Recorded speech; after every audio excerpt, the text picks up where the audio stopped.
Selamat pagi, perkenalkan saya Immanuel Sihola Monangan Pohan selaku Ketua Panitia Penyelenggara Seminar Arbitrase dengan tema penyelesaian sengketa bisnis melalui arbitrase di Bani Medan. Pada seminar kali ini kami menghadirkan pembicara-pembicara yang luar biasa.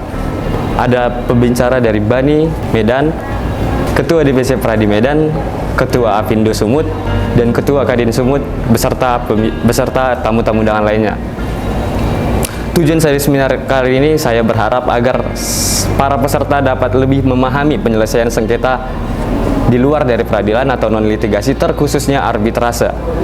Harapan saya semoga acara seminar ini dapat terselenggara dengan baik sebagaimana mestinya. Sekian dari saya, Ketua Panitia. Terima kasih. Assalamualaikum warahmatullahi wabarakatuh. Shalom, Om Swastiastu, Namo Buddhaya, salam kebajikan. Salam sejahtera bagi kita semua. Yang terhormat Bapak Dr. Jan Patar Simamora SH.MH selaku Dekan Fakultas Hukum Universitas HKBP Nomensen Medan beserta jajarannya. Yang terhormat Profesor Dr. Tan Kamelo SH.MS FCB Art selaku Ketua Badan Arbitrase Nasional Indonesia Medan. Yang kami hormati Dr. Insinyur Martono Al-Husni SH.MM MHum selaku penasehat sekaligus Ketua Bagian Hukum Bisnis Universitas HKBP Nomensen Medan yang hadir melalui Zoom meeting. Yang kami hormati Bapak Firsyal Mutiara selaku Ketua Kadin Sumatera Utara yang diwakili oleh Dr. Kala MBA MRC PhD. Yang kami hormati Dr. Haposan Syalada SIM selaku Ketua Apindo Sumatera Utara yang diwakili oleh Bapak Pimpin SEMM selaku Wakil Ketua Apindo Sumatera Utara. Yang kami hormati Dr. Aswir Agus SHM selaku Ketua DPC Pradi Medan. Yang kami hormati Abraham Hindra Simanggap selaku penanggung jawab kegiatan sekaligus Ketua Ikatan Mahasiswa Hukum Bisnis. Yang kami hormati Immanuel Pohan selaku Ketua Panitia. Dan yang kami hormati peserta seminar arbitrase yang hadir pada hari ini yang tidak dapat kami sebutkan satu persatu dan para undangan yang berbahagia. Jalan-jalan ke kota Sibolga singgah sejenak di Bukit Tinggi. Sebelum kita memulai acara, izinkan kami memperkenalkan diri. Senang sekali saya Dwi Natalia Marta Mautabara dan rekan saya Jordi Widya Mutagalung. Kami merupakan mahasiswa Fakultas Hukum Universitas HKBP Nomensen Medan yang akan bertindak sebagai Master of Ceremony yang akan memandu hadirin sekalian untuk melewati detik demi detik kegiatan seminar ini. Baiklah, puji syukur kita panjatkan kehadirat Tuhan Yang Maha Esa atas berkat dan rahmat-Nya kita dapat hadir di tempat ini.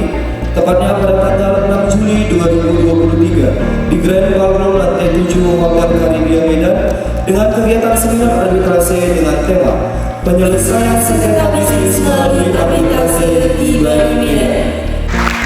Baik, terima kasih. Yang kami hormati, sebelum kita mulai acara kita, terlebih dahulu kita meminta berkat dari Tuhan. Untuk itu saya akan memandu kita di dalam doa dalam agama Kristen. Mari kita tundukkan kepala, kita bersatu di dalam doa. Kembalikan bersyukur Tuhan di mana berkat dan kasih setiamu yang masih boleh kami rasakan Tuhan dari hari yang lalu hingga pada pagi hari ini. Tuhan Yesus yang Maha Baik, Engkau tahu Tuhan acara kami akan segera dimulai Tuhan. Kami serahkan seluruhnya ke dalam tangan pengasihan-Mu. Indonesia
warahmatullahi wabarakatuh.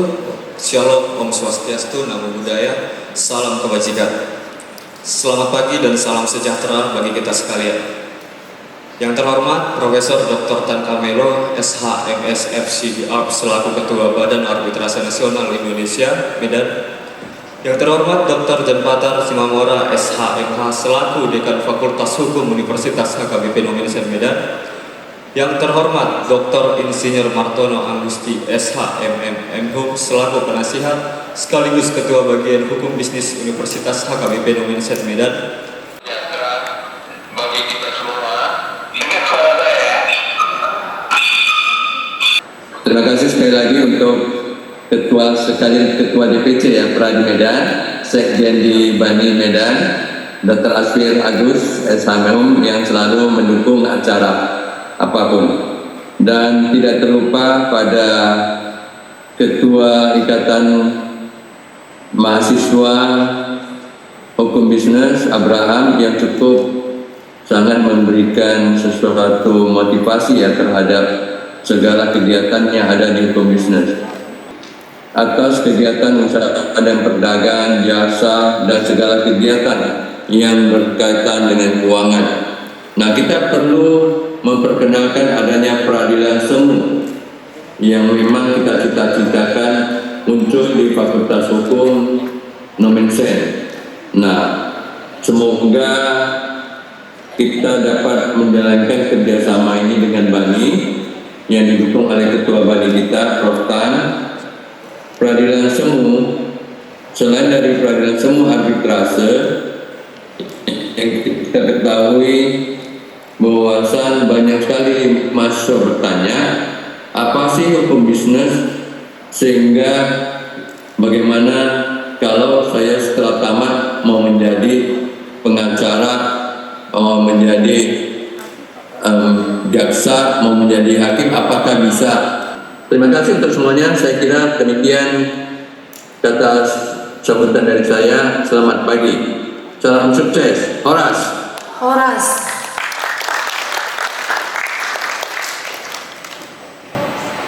Assalamualaikum warahmatullahi wabarakatuh.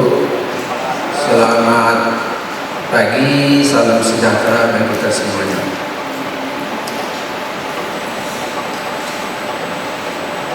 Pertama sekali, marilah kita mengucapkan syukur kepada Allah Subhanahu wa Ta'ala, Tuhan yang Maha Kuasa, yang pada pagi hari ini kita bisa berkumpul di ruangan Hotel Caribbean. Selanjutnya saya melihat yang hadir pada hari ini, terutama yang saya hormati Dekan Fakultas Hukum Nomensen, Dr. Janpatar, SH, MH, Ketua Afindo diwakili oleh wakilnya, telah hadir Pak Pipin ya. Saya ada lama gak jumpa jadi lupa namanya. Pada Ketua Pradi Dr. Asfir Agus menyelenggarakan seminar kecil hari ini. Perlu saya sampaikan bahwa eksistensi kehadiran Bani di Sumatera Utara ini sudah lama, yaitu sejak tahun 1980.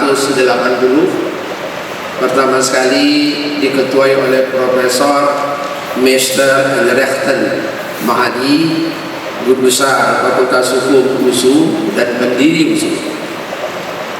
Sekali lagi saya mengucapkan terima kasih atas kerja dari panitia ini, mahasiswa Hukum Bisnis Fakultas Hukum Nomensen, kemudian Pradi, kemudian Apindo, dan sekalian orang-orang yang sudah turut bekerja mensukseskan acara kita ini, walaupun masih banyak yang meja yang kosong ya, mungkin belum datang karena pagi ya, mungkin banyak kegiatan ya. Saya ucapkan terima kasih banyak. Selamat kita berseminar hari ini, nanti bisa diambil ya manfaat dari hasil seminar ini. Saya sudahi, wabillahi taufiq wal hidayah. Assalamualaikum warahmatullahi wabarakatuh. Selamat pagi dan salam sejahtera buat kita semua. Yang kami hormati tentu dari pengurus BANI yang ada di Kota Medan, secara khusus kepada abang saya Prof. Dr. Tan Kamelo beserta jajaran, begitu juga dari DPC Peradi Kota Medan, abang Prof. Mudah-mudahan sebentar lagi menyusul Dr. Asfir dan juga beserta jajaran. Demikian juga yang mungkin berhalangan hadir bersama kita dari Apindo Sumatera Utara, Bapak Dr. Haposan Sialagan yang diwakili Bapak Pimpin. Terima kasih sudah turut bergabung beserta seluruh pengurus Apindo Sumatera Utara. Dan tentu tak lupa juga kami mengucapkan terima kasih dan salam hormat kepada Bapak Dr. Martono Agusti yang sangat mensupport kegiatan kita sehingga acara ini dapat berlangsung dengan baik, beserta seluruh pihak barangkali yang tidak bisa kami sebutkan satu persatu, dan secara khusus juga kepada Bapak Ibu dosen dari bagian hukum bisnis beserta adik-adik mahasiswa sekalian. Terima kasih sudah turut ambil bagian, turut ambil andil dalam pelaksanaan seminar kita di pagi hari ini. Seminar arbitrase dengan tema penyelesaian sengketa bisnis melalui arbitrase BANI Kota Medan. Saya buka secara resmi.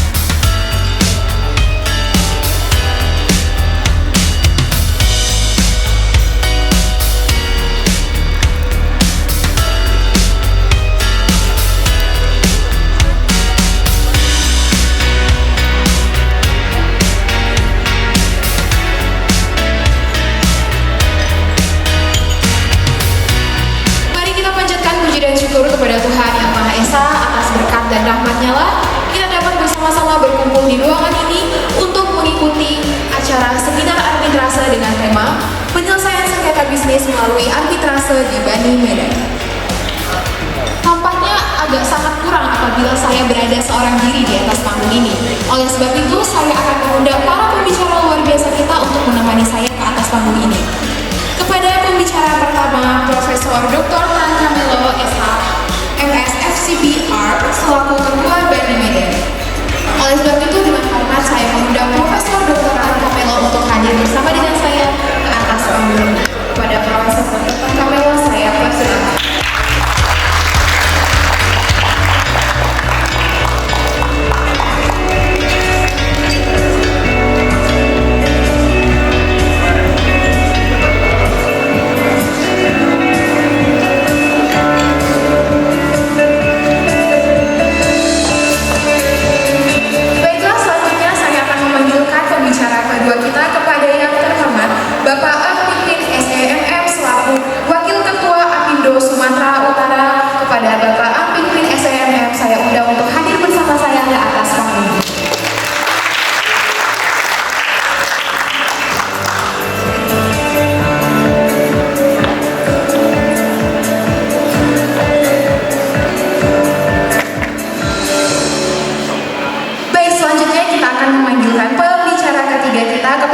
terhormat Bapak Dr. Jan Patar Simamora SHMH selaku Dekan Fakultas Hukum Universitas AKBP Nomensen Medan.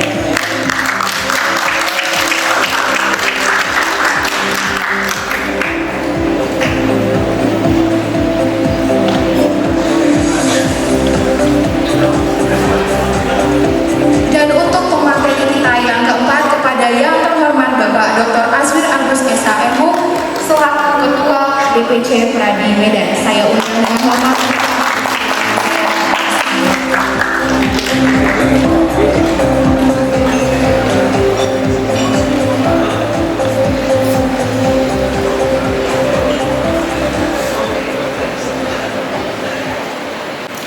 Baiklah Bapak, Ibu, Saudara sekalian, terutama mahasiswa Fakultas Hukum Nomensen ya, para undangan sekalian, mari kita sama-sama mendengar, mendiskusikan tentang penyelesaian sengketa arbitrase. Pertama saya ingin memperkenalkan Ani. Tadi disampaikan bahwa saya ini pernah kursus bahasa Belanda. Dia adalah kursisten ya, ini Erasmus di Jakarta. Jadi Bani ini ada juga bahasa Belandanya, yaitu Indonesia National Orgaan voor Arbitrage. Itu bahasa Belandanya. Nah, historis yang sudah sampaikan tadi, pertama kali yang dikenalkan Profesor Subekti adalah Ketua Bani. Kemudian Haryono Citro Subono, kemudian Profesor Dr. Priyatna Abdul Rasid, dan kemudian Pak Husein Umar. Pak Husein Umar ini orang Medan, tinggal di Jalan Puri, orang Minang. Nah, berikutnya yang sekarang adalah Dr. Anangga Rusdiono. Yang terakhir, itulah pengurus ketua dari Bani Center di Jakarta. Profesor Subekti itu anak fakultas itu sudah tahu, yang menerjemahkan BW beliau. Dan saya sudah datang ke makamnya kemudian di Solo. Siapa mau datang silakan ke Solo. Nah, tanpa beliau saya juga nggak profesor. Kenapa? Karena saya mengkritik setelah saya belajar bahasa Belanda, saya mengkritik terjemahan beliau. Ternyata terjemahan beliau ada juga yang keliru dalam versi pemahaman saya. Itulah guna kita Netherlands Pure System itu. Kalau nggak bisa saya kritik. Dan saya pidatokan sebagai guru besar juga mengambil kritik dari terjemahan subjektif Profesor Subekti. Nah, di Medan saya katakan tadi pertama diketuai Profesor Mr. Endreftan Mahadi, kemudian Profesor Mariam Darus yang sudah satu umur 93 tahun di Jakarta, dan kemudian yang saya dan separisnya adalah Dr. Azwir Agus. Dan Dr. Azwir Agus ini sudah diangkat sebagai arbiter di Bani Medan. Nah, baru jadi arbiter ya. Dan arbiter kita di Bani Medan ini selain beliau juga ada Dr. Denny Purba, kemudian Dr.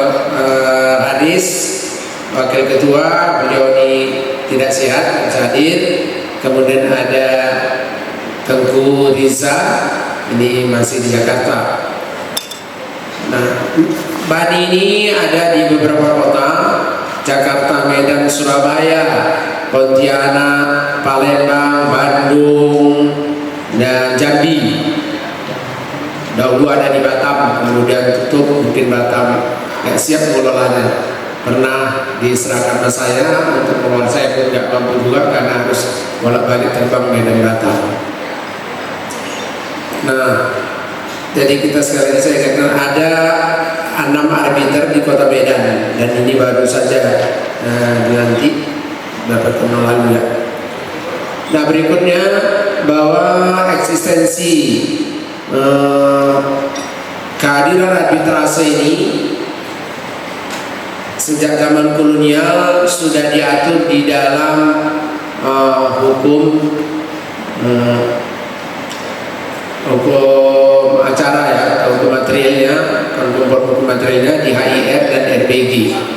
Di Fakultas Hukum sudah paham betul ya, bahwa kalau ada orang Indonesia, orang Timur Asing yang mereka melakukan perselisihan, maka mereka boleh diputus, boleh minta diputus oleh juru pisah. Nah, itu namanya menurut terjemahannya, mereka melakukan juru pisah, bahasa Belandanya Scheidingsteken. Nah, kemudian dengan Undang-Undang 30/1999 bahwa peranata hukum itu tidak berlaku lagi. Ya, yang berlaku sekarang kalau Normani menggunakan aturan undang-undang dan rules bani. Rules bani ini berkali-kali sudah berubah karena untuk mengantisipasi kemarin masalah COVID. Jadi kita bisa sidang online ya, seperti dalam pengadilan negeri Medan. Nah, berikutnya saya ingin memahamkan kepada kita semuanya bahwa makna penyelesaian sengketa. Apa sebenarnya makna sengketa dalam ruang lingkup hukum kontrak? Di ruang lingkup hukum kontrak. Nah, nanti ada yang bertanya nih, termasuk kan sengketa publik, persoalan publik bahwa internasional nggak termasuk. Jadi yang hal-hal yang gak usah ditanya lagi sebelum nanti ada ruang tanya jawab. Mas suka bertanya, ini ruangnya adalah privat. Jadi makna sengketanya adalah perselisihan konflik antara dua pihak. Dua pihak ini artinya sudah hukum, baik individual, perorangan, personal, dan korporasi.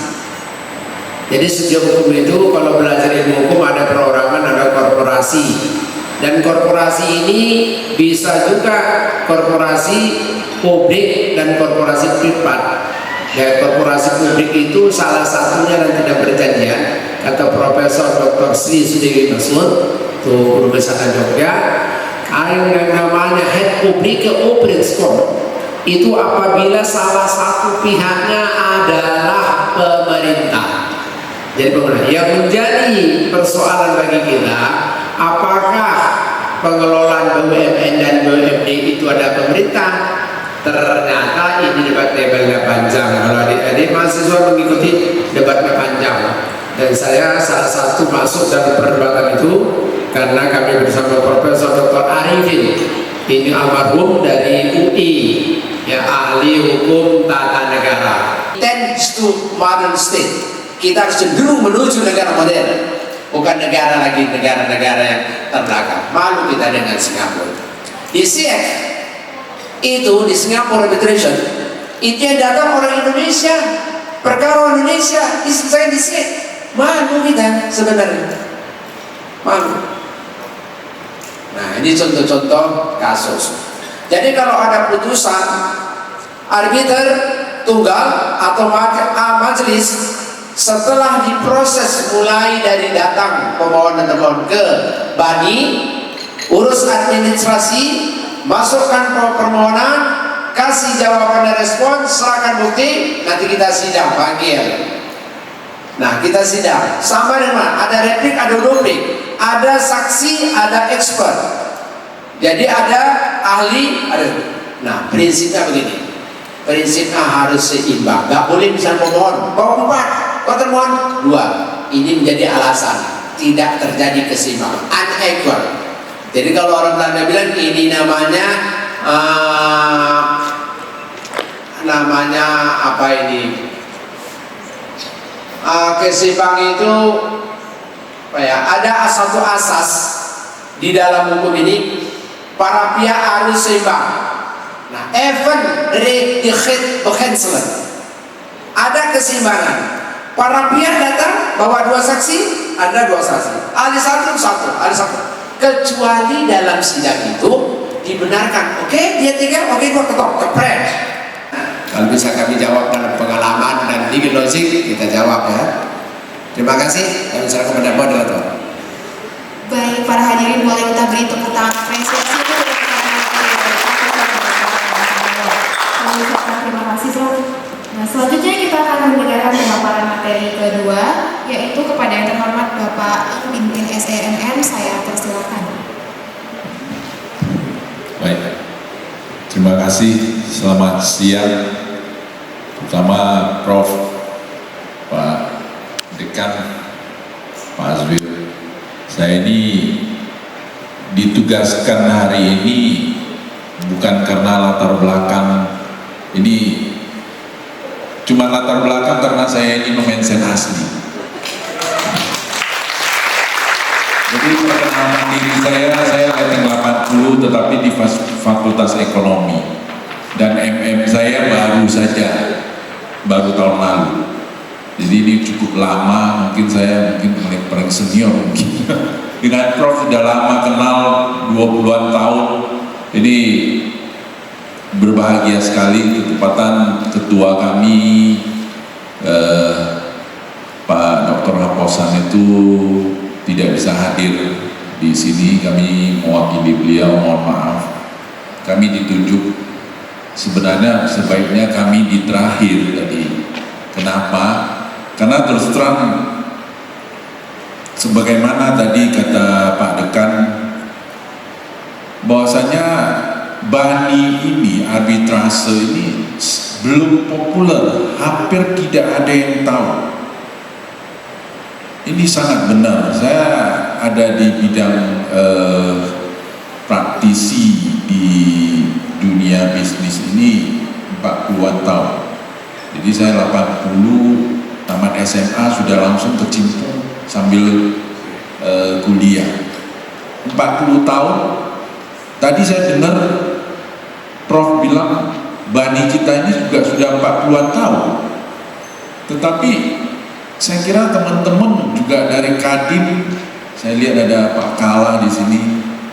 Ini teman-teman semua. Saya yakin ini semua masih kurang, sangat awam lah dengan arbitrase.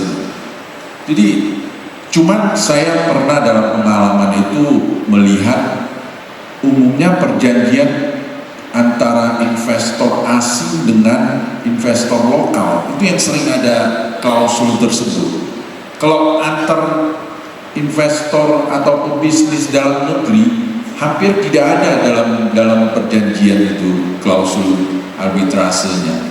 Yang pasti ada penyelesaian musyawarah.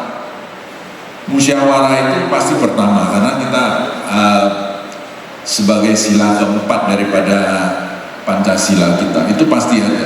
Setelah itu pemilihan daerah lokus daripada pengadilannya, mau pengadilan di tempatnya si pihak pertama atau pihak kedua atau di mana. Biasanya itu yang saya baca ya, yang pernah kita lihat semua itu. Nah, yang punya arbitrase begitu dengan investor internasional atau perjanjian internasional dalam bisnis, itu arbitrasenya bukan BANI Indonesia, ujungnya arbitrase di Singapura. Kalau Singapura kita tahu, seperti Prof bilang Singapura itu, tetapi di Indonesia sepertinya nggak ada, yang nggak malah. Jadi ini mungkin perlu effort ya, perlu upaya yang sangat-sangat banyak sekali untuk memperkenalkan. Saya kira teman-teman dari Fakultas Hukum ini kedepannya sebagai mahasiswa-mahasiswa yang pemimpin ataupun pelaku-pelaku hukum di masa depan ini perlu ikut supaya apa yang dikatakan Prof itu, kita menuju negara modern itu, karena memang betul di luar itu ya sengketa bisnis itu penyelesaiannya arbitrase, karena kalau on court atau litigasi itu biasanya sangat panjang, memakan waktu yang sangat ini ya. Kalau nggak salah harus kalau malah ada yang harus ke pidananya dulu, baru nanti ke perdata lagi. Wah, bisa puluhan tahun itu kalau dari pengalaman yang kami dapatkan. Saya kira itu paparan dari saya, karena terus terang saya ini awam sekali, sangat awam terhadap arbitrase, bagaimana penyelesaian. Tetapi kalau membaca sekedar kemarin itu dan termasuk apa yang dikatakan Prof tadi itu, seharusnya arbitrase itu bisa mempercepat ya, karena bisnis itu selalu perlu waktu yang singkat dalam penyelesaian masalah, supaya apa, kalau tertarik itu semua bisa cash flow segala macam daripada peluang bisnis daripada pengusaha itu akan habis di penyelesaian masalah. Saya kira itu paparan saya. Terima kasih atas kesempatan yang diberikan.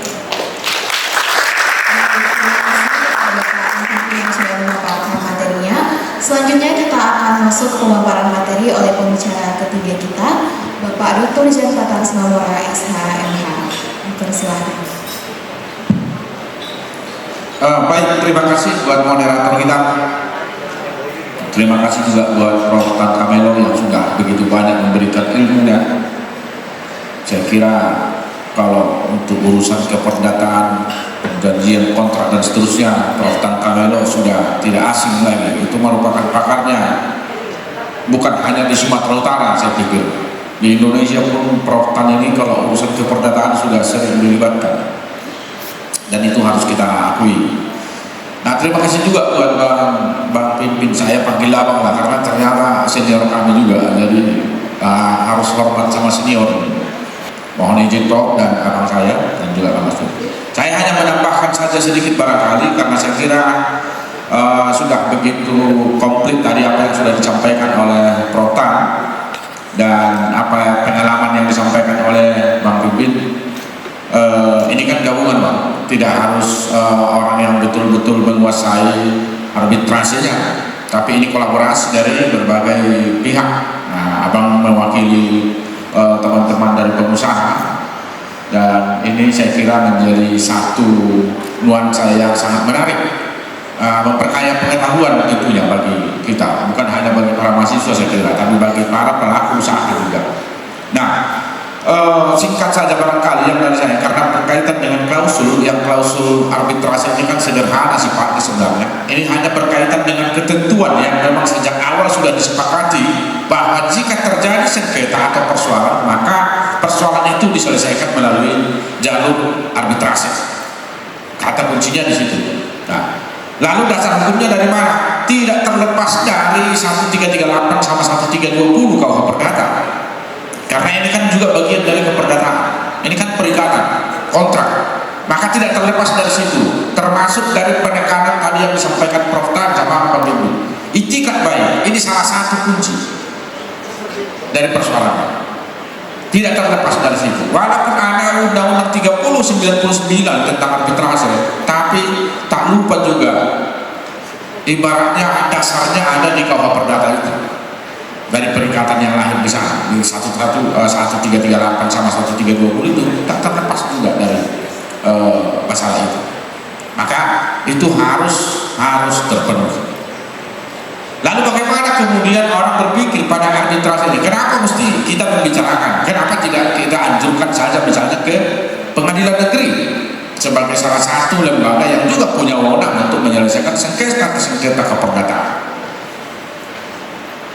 Nah, kita rangkum tadi secara panjang lebar sebenarnya itu sudah dijelaskan Prof. Tan. Tapi beberapa intisari yang bisa kita tampung dari situ. Apa kelebihannya rupanya? Di satu sisi, saya kalau tidak lupa persisnya itu sekitar di kisaran pasal 6 atau pasal 7 lah ya.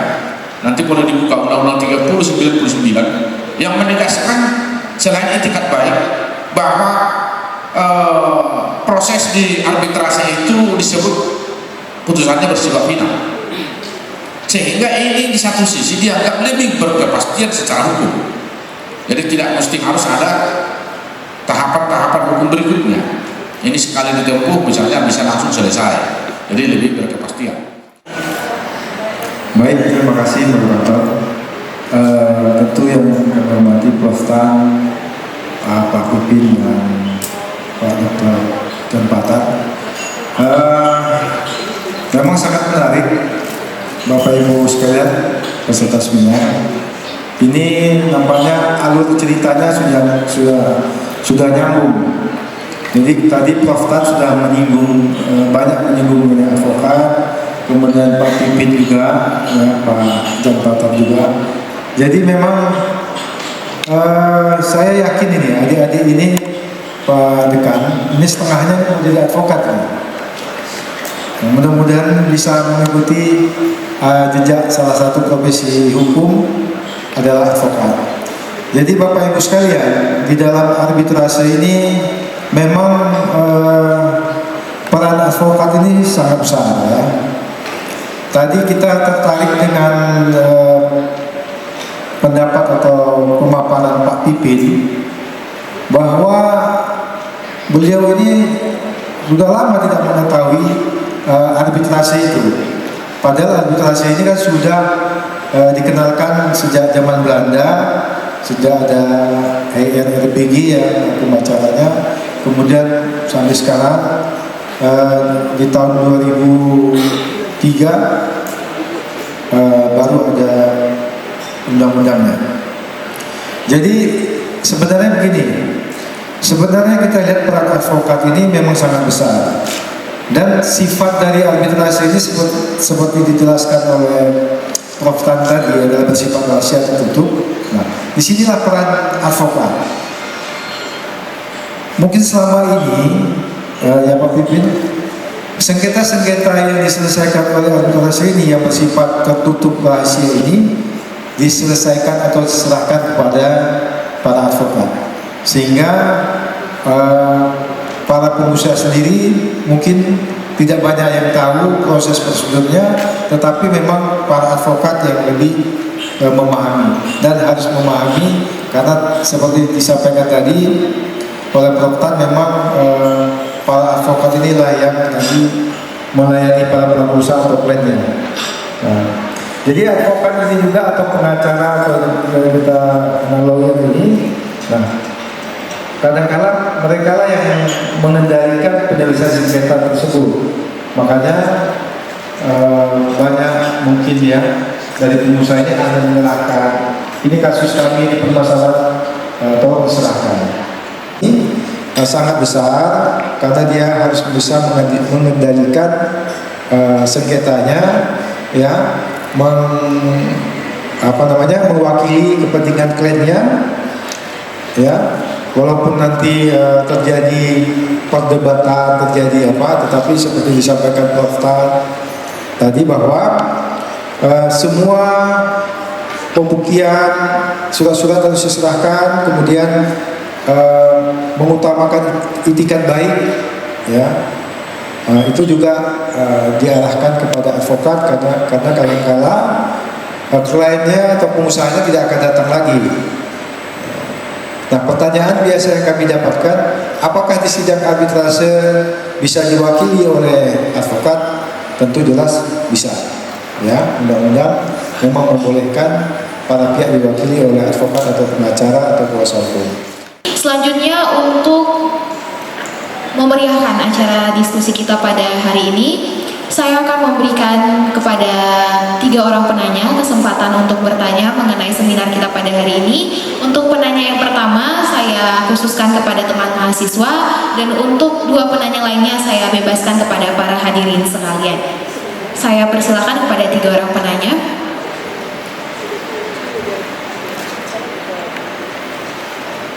Baik, kepada penanya pertama saya silakan kepada Saudari Romawati, dipersilakan. Baik, sebelumnya terima kasih banyak. Perkenalkan, nama saya Romawati Buntus, tahun 2021. Izin bertanya kepada Prof. Tan mengenai arbitrasi ini kan Pak, efisiensi dan mudah serta cepat dan tidak memakan biaya yang mahal, seperti itu. Jadi bagaimana sih Pak penanganan lebih lanjut daripada arbitrase ini kepada kliennya atau kepada pihak-pihak yang telah melakukan kesepakatan? Jika kedua belah pihak itu ada yang tidak melakukan atau tidak sesuai dengan kesepakatan yang telah dibuat di awal, Pak. Jadi kan Pak, kalau di litigasi kan Pak ada tahap selanjutnya untuk para perkara seperti itu, Pak. Nah, di arbitrase ini bagaimana keberlanjutan daripada kesepakatan mereka, Pak? Apakah hanya selesai di sana saja atau masih ada kesepakatan lain, dan bagaimana penanganannya seperti bagaimana permasalahan-permasalahan yang timbul kemudian daripada kesepakatan itu Pak. Sekian dan terima kasih. Saya serahkan kepada kembali.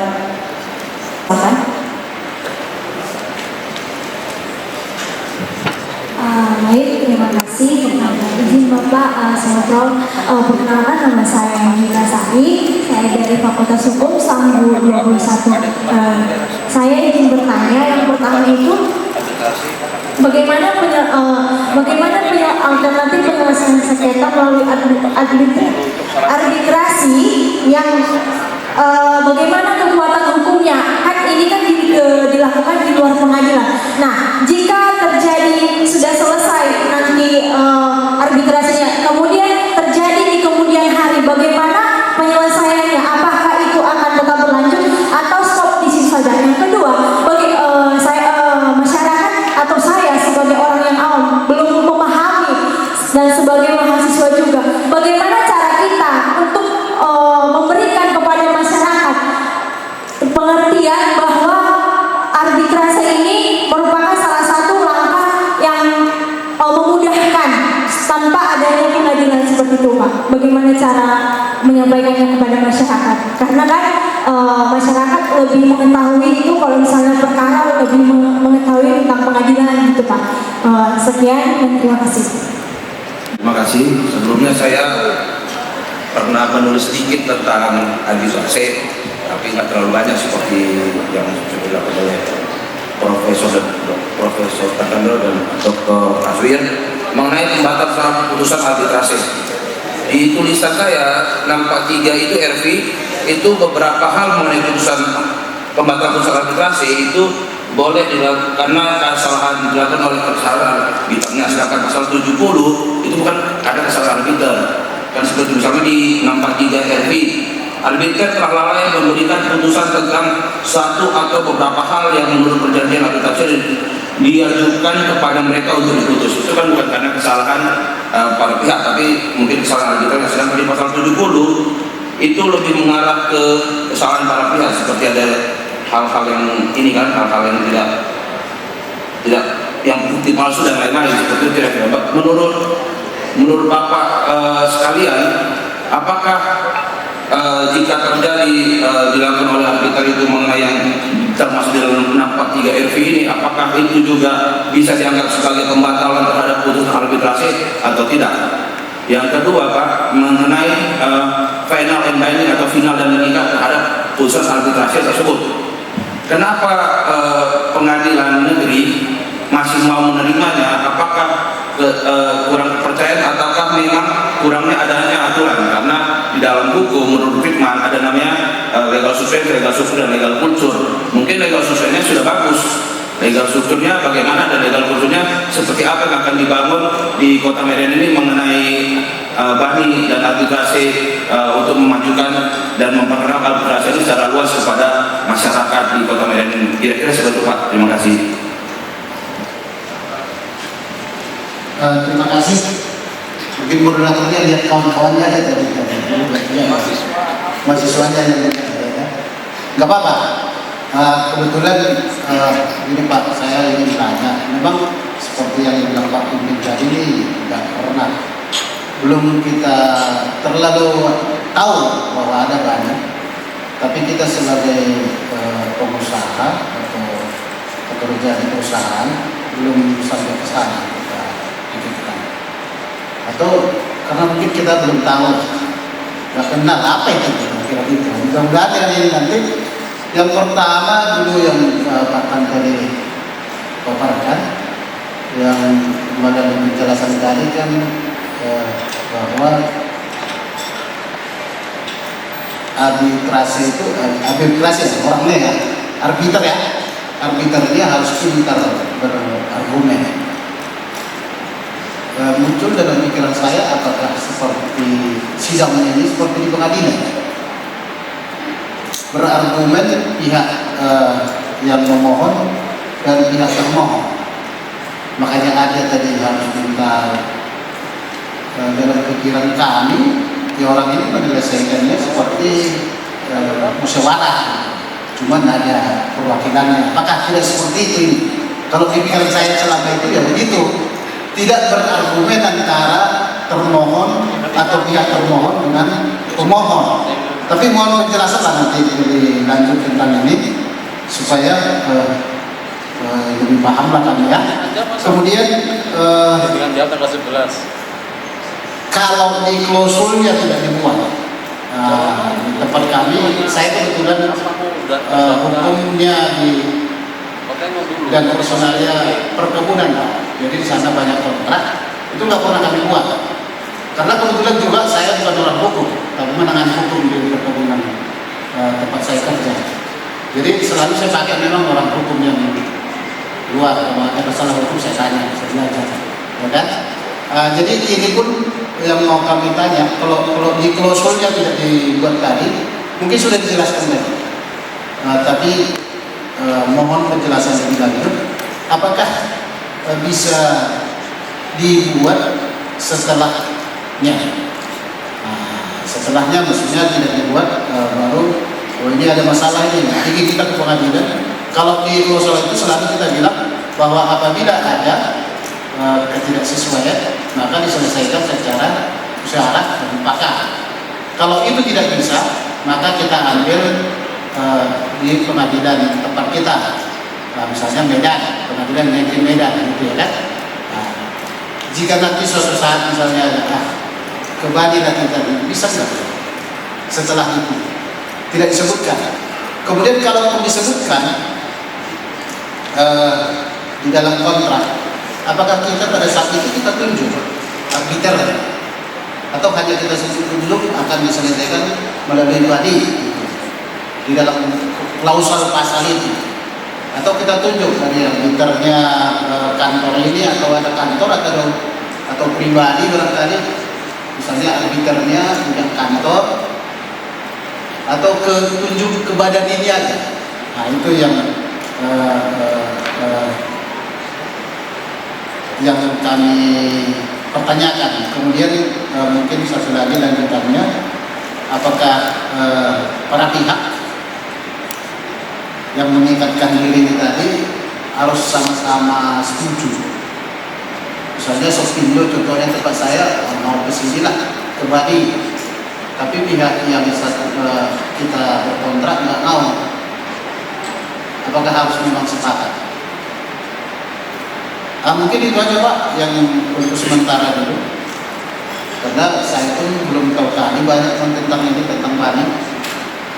Ya terima kasih Pak. Terserah mau siapa aja yang menjawab nanti, tapi ini tadi saya ambil dari paparannya Pak Pan ini.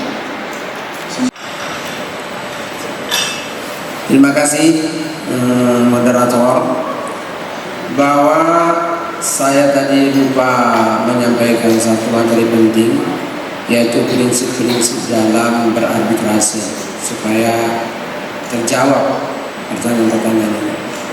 Yang pertama prinsipnya adalah bukan win-lose, tapi win-win solution. Jadi WWS not WL. Dia win-win solution not win-lose. Tidak ada menang kalah, tapi sama-sama menang. Sama-sama menang. Ini menjaga betul. Kenapa sama-sama menang? Karena prinsip ini harus kooperatif, bukan non-konfrontatif, kooperatif. Jadi selain yang terbaik mesti kooperatif. Yang kedua, bahwa bisa terjawab pertanyaan ini ya, berarbitrase itu prosedurnya, administratifnya sangat fleksibel, Kemudian arbiternya ditunjuk oleh para pihak. Nah, itu tadi Bapak ini yang menanya, arbiternya ditunjuk oleh para pihak.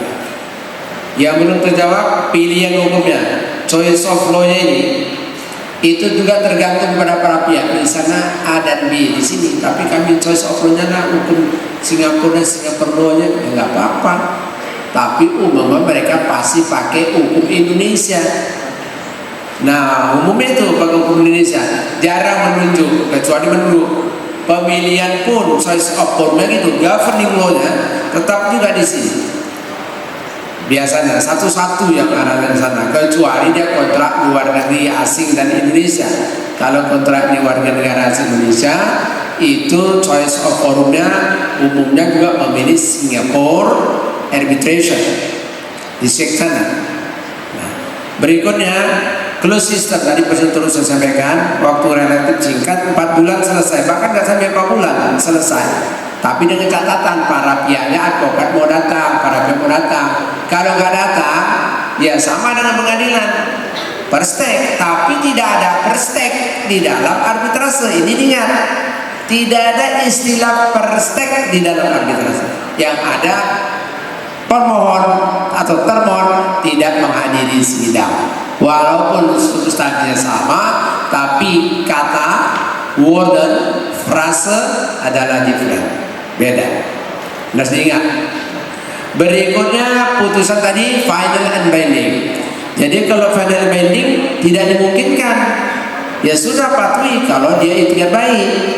Tapi kalau itikat baik diberikan kesempatan pada pasal 70 itu keberatan ya, keberatan itu pun dinilai. Nah, dinilai sampai sampaikan kepada hakim, mohon hati-hati untuk menilai pembuktian karena bukti-bukti yang disimpan dokumen-dokumen simpai fakta yang tidak bukan diajukan, coba diperiksa kembali. Bahkan kita akan menyerahkan semua bukti kemana, ini buktinya semuanya. Kalau ada bukti-bukti lain berarti diumpetin, kalau misalnya dirodoin, nah diumpetinya. Kemudian putusannya itu tidak dipublikasi. Nah itu dia. Nah pertanyaan-pertanyaan yang diajukan mungkin berada sama itu ya. Nah efisiensi tadi ya. Yang pertama efisiensi ya. Nah ini sangat efisiensi. Efisiensinya berapa? Ini tidak menjelang-jelang ke pengadilan ya, tidak menjamin. Di arbitrase biayanya terukur. Banyak advokat. Kalau di pengadilan tak terukur ya kan? Nggak terukur. Bagaimana mengukur di pengadilan? Ya kita fakta, coba ada nggak arbiter tertangkap? Nggak ada arbiter tertangkap.